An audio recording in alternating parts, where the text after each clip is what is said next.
Hi ವಿದ್ಯಾರ್ಥಿಗಳು, encouraging academy ವಿನೋದೇಶಕ್ಕೆ ಸ್ವಾಗತ. ಹಾಗಾದರೆ ವಿದ್ಯಾರ್ಥಿಗಳು 5ನೇ ತರಗತಿ ಭಾಗ 1 ಅಧ್ಯಾಯ 7 ವೃತ್ತಗಳು, ಅದರಲ್ಲಿ ಮೊದಲನೇ ವಿಡಿಯೋ. ವಿದ್ಯಾರ್ಥಿಗಳು, ಈ ಅಧ್ಯಾಯವನ್ನು ಅಧ್ಯಯನ ಮಾಡಿದ ಬಳಿಕ ಕೆಳಗೆ ಪಟ್ಟಿ ಮಾಡಿರುವ ಸಾಮರ್ಥ್ಯಗಳನ್ನು ಪಡೆದುಕೊಳ್ಳುವಿರಿ.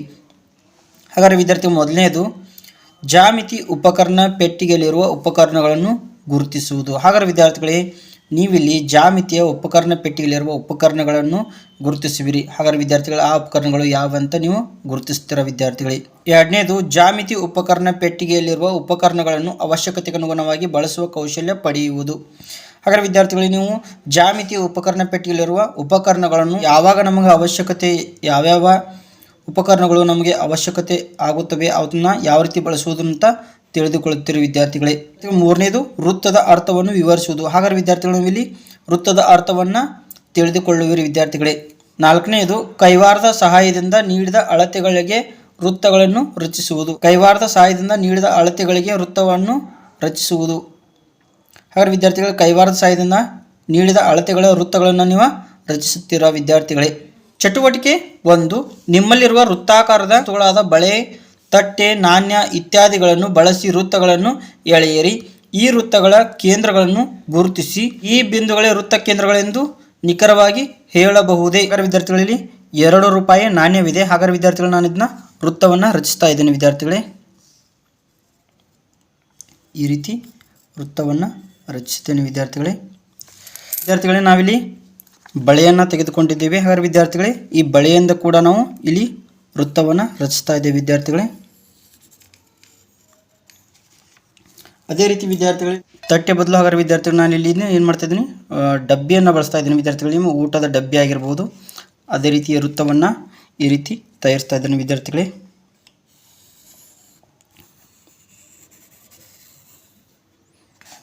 ಹಾಗಾದರೆ ವಿದ್ಯಾರ್ಥಿಗಳೇ, ನಾನಿಲ್ಲಿ ಒಂದು ಕೇಂದ್ರವನ್ನು ಇಲ್ಲಿ ಈ ಮಧ್ಯದಲ್ಲಿ ಇಡ್ತಾ ಇದ್ದೀನಿ. ಹಾಗಾದರೆ ವಿದ್ಯಾರ್ಥಿಗಳು, ಇಲ್ಲಿ ಮಧ್ಯದಲ್ಲಿ ಇಡ್ತಾ ಇದ್ದೀನಿ. ಹಾಗಾದರೆ ವಿದ್ಯಾರ್ಥಿಗಳೇ, ಇಲ್ಲಿ ಈ ರೀತಿ ಮಧ್ಯದಲ್ಲಿ ಇಡ್ತಾ ಇದ್ದೀನಿ ವಿದ್ಯಾರ್ಥಿಗಳೇ. ಅವರು ಏನಂತ ಕೇಳಿದ್ದಾರೆ, ನಿಮ್ಮಲ್ಲಿರುವ ವೃತ್ತಾಕಾರದ ವಸ್ತುಗಳಾದ ಬಳೆ, ತಟ್ಟೆ, ನಾಣ್ಯ ಇತ್ಯಾದಿಗಳನ್ನು ಬಳಸಿ ವೃತ್ತಗಳನ್ನು ಎಳೆಯಿರಿ. ಈ ವೃತ್ತಗಳ ಕೇಂದ್ರಗಳನ್ನು ಗುರುತಿಸಿ. ಈ ಬಿಂದುಗಳೇ ವೃತ್ತ ಕೇಂದ್ರಗಳೆಂದು ನಿಖರವಾಗಿ ಹೇಳಬಹುದೇ? ನಾಣ್ಯದ ವೃತ್ತವನ್ನು ಎಳೆದಿದ್ದೇವೆ. ಹಾಗಾದರೆ ವಿದ್ಯಾರ್ಥಿಗಳಿಗೆ ನಾವಿಲ್ಲಿ ಬಳೆಯ ವೃತ್ತವನ್ನು ಎಳೆದಿದ್ದೇವೆ. ತಟ್ಟೆಯ ಬದಲು ಊಟದ ಡಬ್ಬಿಯ ವೃತ್ತವನ್ನು ಎಳೆದಿದ್ದೀನಿ. ಹಾಗಾದರೆ ವಿದ್ಯಾರ್ಥಿಗಳೇ,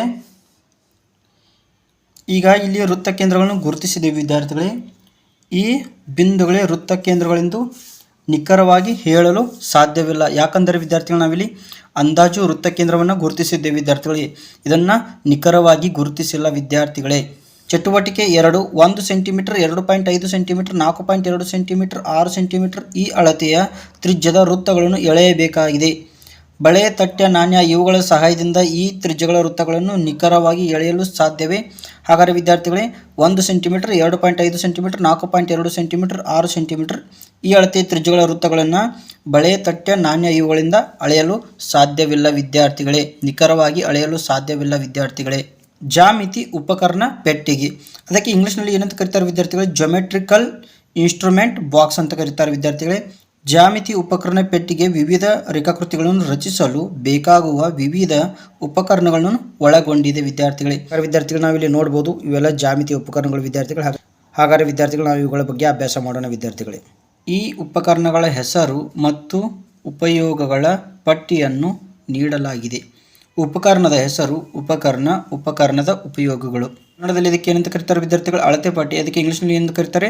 ಸ್ಕೇಲ್ ಅಥವಾ ರೂಲರ್ ಅಂತ ಕರೀತಾರೆ ವಿದ್ಯಾರ್ಥಿಗಳು. ಇದರ ಉಪಯೋಗಗಳು ಏನಂದರೆ, ಈ ಉಪಕರಣದ ಉಪಯೋಗಗಳು ಸರಳ ರೇಖಾಖಂಡಗಳನ್ನು ಎಳೆಯಲು, ರೇಖಾಖಂಡಗಳ ಉದ್ದ ಅಳೆಯಲು. ವಿಭಾಜಕ, ಇದಕ್ಕೆ ಇಂಗ್ಲೀಷ್ನಲ್ಲಿ ಏನು ಕರೀತಾರೆ ವಿದ್ಯಾರ್ಥಿಗಳು? ಡಿವೈಡರ್ಸ್ ಅಂತ ಕರೀತಾರೆ ವಿದ್ಯಾರ್ಥಿಗಳು. ಹಾಗಾದರೆ ವಿದ್ಯಾರ್ಥಿಗಳು, ನೀವು ಚಿತ್ರ ನೋಡಬಹುದು, ಇದಕ್ಕೆ ನಾವೇನಂತ ಕರಿತೀವಿ? ವಿಭಾಜಕ ಅಥವಾ ಡಿವೈಡರ್ಸ್ ಅಂತ ಕರಿತೀವಿ ವಿದ್ಯಾರ್ಥಿಗಳೇ. ಇದನ್ನು ಎದಕ್ಕೆ ಉಪಯೋಗಿಸುತ್ತಾರೆ ವಿದ್ಯಾರ್ಥಿಗಳೇ? ರೇಖಾಖಂಡದ ಉದ್ದವನ್ನು ನಿಖರವಾಗಿ ಅಳೆಯಲು ಉಪಯೋಗಿಸುತ್ತಾರೆ ವಿದ್ಯಾರ್ಥಿಗಳೇ. ಕನ್ನಡದಲ್ಲಿ ಕೈವಾರ ಅಂತ ಕರೀತಾರೆ, ಇಂಗ್ಲೀಷ್ನಲ್ಲಿ ಕಂಪಾಸಸ್ ಅಂತ ಕರೀತಾರೆ ವಿದ್ಯಾರ್ಥಿಗಳು. ಇದನ್ನು ನೀವು ನೋಡಿರ್ಬೋದು. ಹಾಗಾದರೆ ವಿದ್ಯಾರ್ಥಿಗಳೇ, ಇದನ್ನು ನೀಡಿದ ತ್ರಿಜ್ಯದ ವೃತ್ತವನ್ನು ರಚಿಸಲು ಉಪಯೋಗಿಸುತ್ತಾರೆ ವಿದ್ಯಾರ್ಥಿಗಳೇ. ಕನ್ನಡದಲ್ಲಿ ಇದನ್ನ ಕೋನಮಾಪಕ ಅಂತ ಕರೀತಾರೆ ವಿದ್ಯಾರ್ಥಿಗಳೇ. ಇಂಗ್ಲೀಷ್ನಲ್ಲಿ ಇದನ್ನ ಪ್ರೊಟೆಕ್ಟರ್ ಅಂತ ಕರೀತಾರೆ ವಿದ್ಯಾರ್ಥಿಗಳು. ಹಾಗಾದರೆ ವಿದ್ಯಾರ್ಥಿಗಳು, ಇದನ್ನ ನೋಡಿದ್ದೀರಾ ಹಿಂದಿನ ಕ್ಲಾಸ್ನಲ್ಲಿ. ಈ ಉಪಕರಣದ ಉಪಯೋಗ ಕೋನವನ್ನು ಅಳೆಯಲು ವಿದ್ಯಾರ್ಥಿಗಳೇ. ಹಾಗಾದರೆ ವಿದ್ಯಾರ್ಥಿಗಳೇ, ತ್ರಿಭುಜ ಪಟ್ಟಿ, ಮೂಲೆ ಮಟ್ಟ, ಇಂಗ್ಲೀಷ್ನಲ್ಲಿ ಎಂದು ಕರೀತಾರೆ ವಿದ್ಯಾರ್ಥಿಗಳೇ ಸೆಟ್ ಸ್ಕ್ವೇರ್ಸ್. ಇದಕ್ಕೆ ತ್ರಿಭುಜ ಪಟ್ಟಿ, ಇದಕ್ಕೆ ಮೂಲೆ ಮಟ್ಟ ಅಂತ ಕರೀತಾರೆ ವಿದ್ಯಾರ್ಥಿಗಳೇ. ಹಾಗಾದರೆ ವಿದ್ಯಾರ್ಥಿಗಳು ಇವೆರಡರ ಉಪಕರಣದ ಉಪಯೋಗಗಳು: ಲಂಬಕೋನಗಳನ್ನು ಎಳೆಯಲು ಮತ್ತು ಅಳೆಯಲು, ಸಮಾಂತರ ರೇಖೆ ಲಂಬ ರೇಖೆಗಳನ್ನು ಎಳೆಯಲು ಉಪಯೋಗಿಸುತ್ತಾರೆ ವಿದ್ಯಾರ್ಥಿಗಳೇ. ಚಟುವಟಿಕೆ 1: ಜ್ಯಾಮಿತಿ ಉಪಕರಣಗಳು ನಿಖರವಾಗಿ ಬಳಸುವ ವಿಧಾನಗಳನ್ನು ಶಿಕ್ಷಕರ ಜೊತೆ ಚರ್ಚಿಸಿ ಅವುಗಳನ್ನು ಬಳಸಿ ವಿವಿಧ ರಚನೆಗಳನ್ನು ಮಾಡಿ. ಉದಾಹರಣೆ 1 ಕೊಟ್ಟಿದ್ದಾರೆ, ನಿಸರ್ಗದ ಚಿತ್ರ ಕೊಟ್ಟಿದ್ದಾರೆ. ಹಾಗಾದರೆ ವಿದ್ಯಾರ್ಥಿಗಳೇ ಇದೇ ರೀತಿ ನೀವು ಕೂಡ ಜ್ಯಾಮಿತಿ ಉಪಕರಣಗಳು ಬಳಸಿ ಒಂದು ನಿಖರವಾದ ಚಿತ್ರವನ್ನು ಬಿಡಿಸಬಹುದು ವಿದ್ಯಾರ್ಥಿಗಳು. ಅದೇ ರೀತಿ ವಿವಿಧ ರಚನೆಗಳನ್ನು ಮಾಡಿ ನಿಮ್ಮ ಶಿಕ್ಷಕರ ಜೊತೆ ಚರ್ಚಿಸಿ ವಿದ್ಯಾರ್ಥಿಗಳೇ. ಎರಡನೇದು ಕಪ್ಪು ಹೊಲಿಗೆಯ ಮೇಲೆ ರೇಖಾಕೃತಿಗಳನ್ನು ಬಿಡಿಸಲು ನಿಮ್ಮ ಶಿಕ್ಷಕರು ಬಳಸುವ ಉಪಕರಣಗಳನ್ನು ಗಮನಿಸಿ ಅವರು ಬಳಸುವ ಉಪಕರಣಗಳಿಗೂ ನೀವು ಬಳಸುವ ಉಪಕರಣಗಳಿಗೂ ಇರುವ ವ್ಯತ್ಯಾಸವೇನು? ರೇಖಾಕೃತಿಗಳನ್ನು ಬಿಡಿಸಲು ನಿಮ್ಮ ಶಿಕ್ಷಕರು ಬಳಸುವ ಉಪಕರಣಗಳು ಮತ್ತು ರೇಖಾಕೃತಿಗಳನ್ನು ಬಿಡಿಸಲು ನೀವು ಬಳಸುವ ಉಪಕರಣಗಳು ಒಂದೇ ರೀತಿ ಆಗಿರುವುದಿಲ್ಲ ವಿದ್ಯಾರ್ಥಿಗಳ. ಕಾರಣ ಅವುಗಳ ಪರಿಮಾಣಗಳ ಗಾತ್ರ ಆಕಾರ ಒಂದೇ ಇರುವುದಿಲ್ಲ ವಿದ್ಯಾರ್ಥಿಗಳೇ. ಆದ್ದರಿಂದ ಅವುಗಳಿಗೆ ಬಹಳ ವ್ಯತ್ಯಾಸವಿದೆ ವಿದ್ಯಾರ್ಥಿಗಳೇ. ರೇಖಾಕೃತಿಯನ್ನು ಬಿಡಿಸಲು ನಿಮ್ಮ ಶಿಕ್ಷಕರು ಬಳಸುವ ಬೋರ್ಡ್ ಕೂಡ ಏನಾಗಿರುತ್ತೆ ವಿದ್ಯಾರ್ಥಿಗಳು, ದೊಡ್ಡದಾಗಿರುತ್ತದೆ. ನೀವು ಬಳಸುವ ನೋಟ್ ಪುಸ್ತಕ ಅಥವಾ ಬುಕ್ ಏನಾಗಿರುತ್ತೆ, ಚಿಕ್ಕದಾಗಿರ್ತದೆ ವಿದ್ಯಾರ್ಥಿಗಳು. ನೀವು ರೇಖಾಕೃತಿಗಳನ್ನು ಬಿಡಿಸಲು ಬಳಸುವ ಉಪಕರಣಗಳು ಚಿಕ್ಕದಾಗಿರ್ತದೆ ವಿದ್ಯಾರ್ಥಿಗಳೇ. ನಿಮ್ಮ ತರಗತಿಯ ಶಿಕ್ಷಕರು ರೇಖಾಕೃತಿಗಳನ್ನು ಬಿಡಿಸಲು ಅವರು ಬಳಸುವ ಉಪಕರಣಗಳು ಏನಾಗಿರ್ತವೆ, ಸ್ವಲ್ಪ ನೀವು ಬಳಸುವ ಉಪಕರಣಗಳಿಂದ ದೊಡ್ಡದಾಗಿರುತ್ತವೆ ವಿದ್ಯಾರ್ಥಿಗಳೇ. ಆದ್ದರಿಂದ ಅವುಗಳ ಪರಿಮಾಣಗಳ ಗಾತ್ರ ಆಕಾರ ಏನಾಗಿರ್ತದೆ, ವಿಭಿನ್ನವಾಗಿರುತ್ತದೆ ವಿದ್ಯಾರ್ಥಿಗಳೇ. ವೃತ್ತ, ಅದಕ್ಕೆ ಇಂಗ್ಲೀಷ್ನಲ್ಲಿ ಏನಂತ ಕರೀತಾರೆ ವಿದ್ಯಾರ್ಥಿಗಳೇ, ಸರ್ಕಲ್. ವೃತ್ತ ಒಂದು ಆವೃತ್ತ ಸಮತಲಾಕೃತಿ. ವೃತ್ತದ ಎಲ್ಲ ಬಿಂದುಗಳ ಸಮತಲದ ಒಂದು ನಿರ್ದಿಷ್ಟ ಬಿಂದುವಿನಿಂದ ಸಮಾನ ದೂರದಲ್ಲಿದೆ. ಈ ನಿರ್ದಿಷ್ಟ ಬಿಂದುವನ್ನು ವೃತ್ತದ ಕೇಂದ್ರ, ಹಾಗಾದರೆ ವಿದ್ಯಾರ್ಥಿಗಳು ಅದನ್ನ ಇಂಗ್ಲೀಷ್ನಲ್ಲಿ ಅಂತ ಕರೀತಾರೆ ವಿದ್ಯಾರ್ಥಿಗಳು, ಸೆಂಟರ್ ಅಂತ ಕರೀತಾರೆ ವಿದ್ಯಾರ್ಥಿಗಳು ಎನ್ನುವರು. ಚಿತ್ರದಲ್ಲಿ O ವೃತ್ತ ಕೇಂದ್ರ, A ವೃತ್ತದ ಮೇಲಿನ ಒಂದು ಬಿಂದು.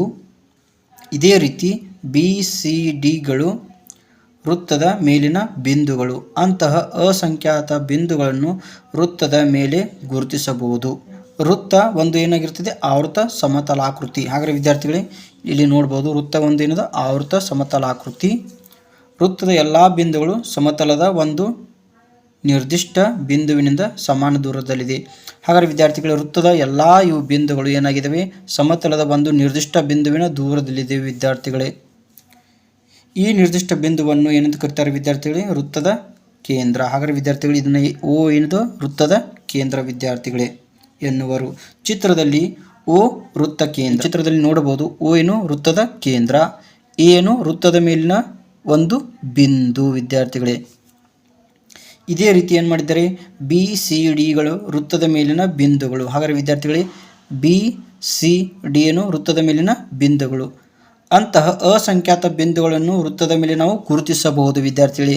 ಹಾಗಾದರೆ ವಿದ್ಯಾರ್ಥಿಗಳಲ್ಲಿ B ಮತ್ತು C ಮತ್ತು Dಗಳನ್ನು ಗುರುತಿಸಿದ್ದಾರೆ. ನಾವು ಕೂಡ ಇಲ್ಲಿ E F ಅಂತ ಗುರುತಿಸಬಹುದು ವಿದ್ಯಾರ್ಥಿಗಳು. ಅಸಂಖ್ಯಾತ ಬಿಂದುಗಳು ನಾವಿಲ್ಲಿ ಗುರುತಿಸಬಹುದು ವಿದ್ಯಾರ್ಥಿಗಳೇ. OA ರೇಖಾಖಂಡವು ವೃತ್ತದ ಕೇಂದ್ರ O ಮತ್ತು ವೃತ್ತದ ಮೇಲಿನ ಬಿಂದು A ಯನ್ನು ಸೇರಿಸುವ ರೇಖಾಖಂಡ. OA ರೇಖಾಖಂಡವು ವೃತ್ತ ಕೇಂದ್ರ O ಮತ್ತು ವೃತ್ತದ ಮೇಲಿನ ಬಿಂದು A ಯನ್ನು ಸೇರಿಸುವ ಏನಾಗಿದೆ, ರೇಖಾಖಂಡವಾಗಿದೆ ವಿದ್ಯಾರ್ಥಿಗಳೇ. ಚಟುವಟಿಕೆ BCD ಇವುಗಳನ್ನು ವೃತ್ತ ಕೇಂದ್ರ Oಗೆ ಸೇರಿಸಿ ತ್ರಿಜ್ಯಗಳನ್ನು ರಚಿಸಿ ಅವುಗಳು ಉದ್ದವನ್ನು ಅಳತೆ ಪಟ್ಟಿಯ ಸಹಾಯದಿಂದ ಅಳೆದು ಬರೆಯಿರಿ. OA dash centimetre, OB dash centimetre, OC dash centimetre, OD dash centimetre. ಈ ಎಲ್ಲ ತ್ರಿಜ್ಯಗಳ ಅಳತೆಗಳು ಪರಸ್ಪರ ಹೇಗಿವೆ? ಹಾಗಾದರೆ ವಿದ್ಯಾರ್ಥಿಗಳು ನಾವಿಲ್ಲಿ ಏನು ಮಾಡೋಣ, OBಯನ್ನು ಕೂಡ ಸೇರಿಸೋಣ, OCಯನ್ನು ಕೂಡ ವೃತ್ತ ಕೇಂದ್ರಕ್ಕೆ ಸೇರಿಸೋಣ, ODಯನ್ನು ಕೂಡ ವೃತ್ತ ಕೇಂದ್ರಕ್ಕೆ ಸೇರಿಸೋಣ. ಹಾಗಾದರೆ ವಿದ್ಯಾರ್ಥಿಗಳು ನಾವಿಲ್ಲಿ ನೋಡ್ಬೋದು OA 1 2 3 4 4 ಸೆಂಟಿಮೀಟರ್ ಇದೆ. OB ಕೂಡ ಅಷ್ಟೇ ಇರುತ್ತೆ ವಿದ್ಯಾರ್ಥಿಗಳೇ, OB ಕೂಡ 4 ಸೆಂಟಿಮೀಟರ್ ಇದೆ. OC ಕೂಡ 4 ಸೆಂಟಿಮೀಟರ್ ಇದೆ. OD ಕೂಡ 4 ಸೆಂಟಿಮೀಟರ್ ಇದೆ ವಿದ್ಯಾರ್ಥಿಗಳೇ. ಹಾಗಾದರೆ ವಿದ್ಯಾರ್ಥಿಗಳು ನಾವಿಲ್ಲಿ ಬರಿಬೋದು OA 4 ಸೆಂಟಿಮೀಟರ್, OB ಕೂಡ 4 ಸೆಂಟಿಮೀಟರ್, OC ಕೂಡ 4 ಸೆಂಟಿಮೀಟರ್, OD ಕೂಡ 4 ಸೆಂಟಿಮೀಟರ್. ಈ ಎಲ್ಲ ತ್ರಿಜ್ಯಗಳ ಅಳತೆಗಳು ಪರಸ್ಪರ ಹೇಗಿವೆ? ಹಾಗಾದರೆ ವಿದ್ಯಾರ್ಥಿಗಳೇ ಈ ಎಲ್ಲ ತ್ರಿಜ್ಯಗಳ ಅಳತೆಗಳು ಪರಸ್ಪರ ಸಮವಾಗಿದೆ ವಿದ್ಯಾರ್ಥಿಗಳೇ. ಒಂದು ವೃತ್ತದ ಎಲ್ಲ ತ್ರಿಜ್ಯಗಳು ಸಮ. ಈ ತ್ರಿಜ್ಯ R ಅಥವಾ ಬ್ರಾಕೆಟ್ ರೇಡಿಯಸ್, ಇಂಗ್ಲೀಷ್ನಲ್ಲಿ ಎಂದು ಕರೀತಾರೆ ವಿದ್ಯಾರ್ಥಿಗಳೇ, ರೇಡಿಯಸ್ ಅಂತ ಕರೀತಾರೆ ವಿದ್ಯಾರ್ಥಿಗಳೇ, ಎಂಬ ಸಂಕೇತದಿಂದ ಸೂಚಿಸುತ್ತೇವೆ. ಚಿತ್ರದಲ್ಲಿರುವ ವೃತ್ತದಲ್ಲಿ ತ್ರಿಜ್ಯ ಆರ್, ಸ್ಮಾಲ್ ಆರ್ ಅಂದರೆ ರೇಡಿಯಸ್ ಅಥವಾ ತ್ರಿಜ್ಯ ವಿದ್ಯಾರ್ಥಿಗಳು. ಇದು ಎಷ್ಟು ಸೆಂಟಿಮೀಟರ್ ಇದೆ? 4 ಸೆಂಟಿಮೀಟರ್ ಇದೆ ವಿದ್ಯಾರ್ಥಿಗಳೇ. ಗಮನಿಸಿ, ಮೊದಲನೇದು ಪ್ರತಿಯೊಂದು ವೃತ್ತಕ್ಕೂ ಒಂದು ಕೇಂದ್ರ ಮತ್ತು ಒಂದು ನಿರ್ದಿಷ್ಟ ಅಳತೆಯ ತ್ರಿಜ್ಯ ಇರುತ್ತದೆ ವಿದ್ಯಾರ್ಥಿಗಳೇ. ಎರಡನೇದು ಕೇಂದ್ರ ಮತ್ತು ತ್ರಿಜ್ಯ ವೃತ್ತದ ಭಾಗಗಳಲ್ಲ. ಹಾಗಾದರೆ ವಿದ್ಯಾರ್ಥಿಗಳೇ, ಕೇಂದ್ರ ಮತ್ತು ತ್ರಿಜ್ಯ ವೃತ್ತದ ಭಾಗಗಳಲ್ಲ, ಅವು ವೃತ್ತದ ಅಸ್ತಿತ್ವವನ್ನು ನಿರ್ದಿಷ್ಟಪಡಿಸುತ್ತವೆ ವಿದ್ಯಾರ್ಥಿಗಳೇ. ಇಲ್ಲಿರುವ ವೃತ್ತದಲ್ಲಿ ಎಕ್ಸ್ ವೃತ್ತ ಕೇಂದ್ರ, ವಾಯ್ ವೃತ್ತದ ಮೇಲಿನ ಬಿಂದು, ಎಕ್ಸ್ ವೈ ಏನು ವಿದ್ಯಾರ್ಥಿಗಳಲ್ಲಿ? ತ್ರಿಜ್ಯ.